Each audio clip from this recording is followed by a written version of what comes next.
Right, let's go here now. Parliament arson accused Zandile Mafe has officially been charged. The 49-year-old faces housebreaking, arson and terrorism charges. A pre-trial date has been set for the 12th of August at the Western Cape High Court. Senior reporter Ayesha Ismail joins us now with the details. Ayesha, just tell us exactly what happened in court today. So, Masejo, it was a very, very brief court appearance. Zandile Mafe looked extremely well when he entered the dock in the Magistrates Court in Cape Town.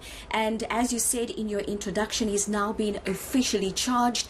You will recall that last month when we were in court, there were some outstanding documents that needed to be presented in court in order for the matter to be referred to the Western Cape High Court. All those documents have now been filed, and it now paves the way for Zandile Mafe's trial to be heard in the Western Cape High Court. But let's listen to what the NPA's Eric Ntabazalila had to say. I can confirm now that all the outstanding reports have been received. That is the damage report as well as the arson report, and we've also received on the 26th of May the authorization certificate, which one needs to have when you are charging an accused with terrorism. So we submitted those reports. They form part of the docket now. We also handed the accused the indictment and summary of facts. The matter has now been transferred from this court to the High Court, and the first appearance will be on the 12th of August for a pre-trial conference.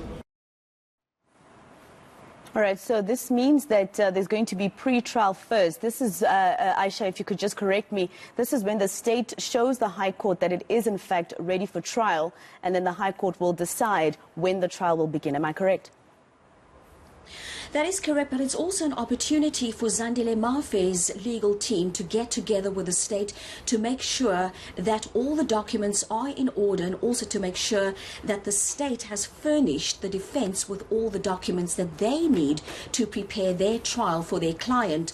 And so once all those nitty-gritties have been ironed out, the High Court will then set a date for trial. But what's interesting, I had sight of the summary of facts, and in that summary of facts, the state alleges that Zandile Mafe, on the 31st of January this year, went to a petrol station in Durban Road in Bellville and bought 10 rands worth of petrol.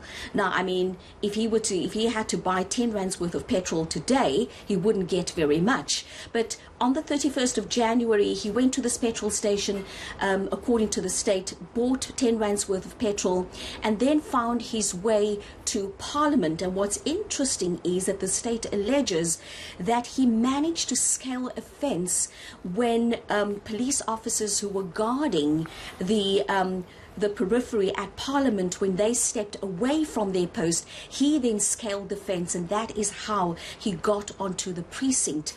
He also then tried to get into Tynhuys, but he was not successful.